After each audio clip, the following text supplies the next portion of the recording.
नमस्कार मंडळी, कसे आहात सगळे? सायली वन्यज किचनमध्ये आपलं खूप खूप स्वागत. लवकरच महाशिवरात्री येत आहे. तर आज आपण जी रेसिपी पाहणार आहोत ती आहे महाशिवरात्री स्पेशल उपवासाची थाळी, जी अगदी 1 तासात तयार होते. आपल्या भारतीय संस्कृतीमध्ये उपवास हा एक महत्त्वाचा भाग आहे. उपवास केल्याने केवळ धार्मिक श्रद्धा पूर्ण होत नाही, तर शरीरालाही विश्रांती मिळते. तर आज आपण जे बनवणार आहोत त्यामध्ये आहे ॲपल साबुदाणा खीर, उपवासाची पुरी भाजी, वरईचा पुलाव, काकडीची कोशिंबीर आणि शेंगदाण्याची चटणी. चला तर मग सुरुवात करूयात शेंगदाण्याच्या चटणीपासून. त्यासाठी अर्धी वाटी शेंगदाणे कडक होईपर्यंत भाजून घ्यायचे आहेत. शेंगदाणे गार झाले की त्याची साल काढून घ्यायची. 3 ते 4 लाल मिरचींचे देठ काढून त्यांना पण तव्यावरती भाजून घ्यायचे.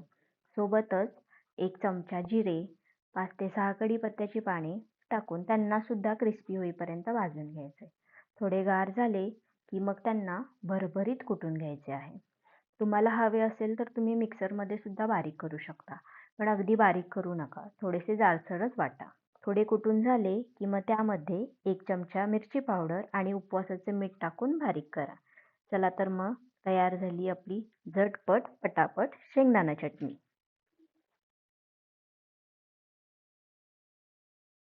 आता पुऱ्यांसाठी पीठ मळून घेऊयात. त्यासाठी एक मीडियम आकाराचा शिजवलेला बटाटा खिसून घ्यायचा आहे.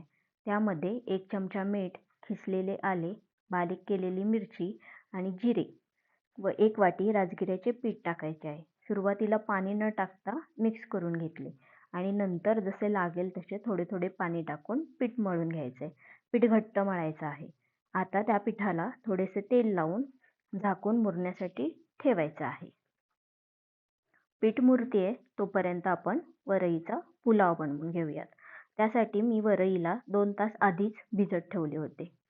एका कढईत 2 चमचे तूप गरम करून त्यामध्ये 1 चमचा जिरे, 5-6 कढीपत्त्याची पाने, 10 ते 12 काजूच्या पाकळ्या, 1 चमचा वाटलेली मिरची, खिसलेले आले टाकून परतून घ्यायचे. यामध्ये वरईचे तांदूळ टाकायचे, छान परतून घ्यायचे.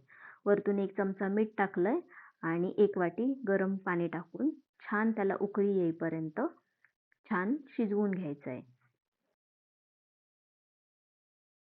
उकळी आली की त्यावरती झाकण ठेवून 10 मिनिटं शिजवून घ्यायचंय. पुलाव तयार होतोय तोपर्यंत आपण भाजीला फोडणी देऊन घेऊयात. त्यासाठी एका कढईत 2 चमचे तेल गरम केले. त्यामध्ये 1 चमचा जिरे, कढीपत्ता, खिसलेले आले, बारीक केलेली हिरवी मिरची टाकून परतून घ्यायचे. एका वाटीत अर्धा चमचा जिरेपूड, धनेपूड, 2 चमचे मिरची पावडर आणि थोडेसे पाणी टाकून मिक्स करून घ्यायचे. ही पेस्ट तेलात टाकून परतून घ्यायचे. सोबतच अर्धा चमचा आमचूर पावडर आणि मीठ टाकायचे. नंतर यामध्ये शिजवलेले बटाटे कुचकरून टाकायचे आहेत. छान परतून घ्यायचे व यामध्ये गरम पाणी टाकायचे. उकळी आली की गॅस बारीक करून भाजी शिजवून घ्यायची. वरतून थोडीशी कोथिंबीर पण टाकली आहे. तोपर्यंत इकडे आपला पुलाव पण आता छान तयार झालाय. आता कोशिंबीर बनवूयात. त्यासाठी काकडीची साल काढून काकडीला बारीक किसून घेतले आहे. एका बाउलमध्ये 2 चमचे दही, खिसलेली काकडी, अर्धा चमचा मिरची पावडर, अर्धा चमचा साखर, चवीनुसार मीठ, 2 चमचे शेंगदाण्याचा कूट टाकून छान मिक्स करून घ्यायचे. छान मिक्स करून झाले की कोशिंबीरला एक तडका देऊन घेऊयात. त्यासाठी तुपामध्ये जिरे व कढीपत्ता टाकून त्याचा तडका कोशिंबीरला द्यायचा आहे. वरून थोडीशी कोथिंबीर सुद्धा टाकायची आहे.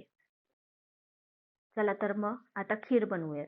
त्यासाठी एक ॲपल घेतले, त्याची साल काढून त्याला खिसून घेतले. एका कढईमध्ये 2 चमचे तूप टाकले आहे. त्यामध्ये कापलेले काजू, कापलेले बदाम, खिसलेले ॲपल टाकून छान परतून घ्यायचे. मी साबुदाणे आधीच 4 तास भिजवून घेतले होते. आता भिजवलेले साबुदाणे टाकून छान परतून घ्यायचे. वरतून दूध टाकायचंय. मी इथे अर्धा लिटर दूध वापरले आहे.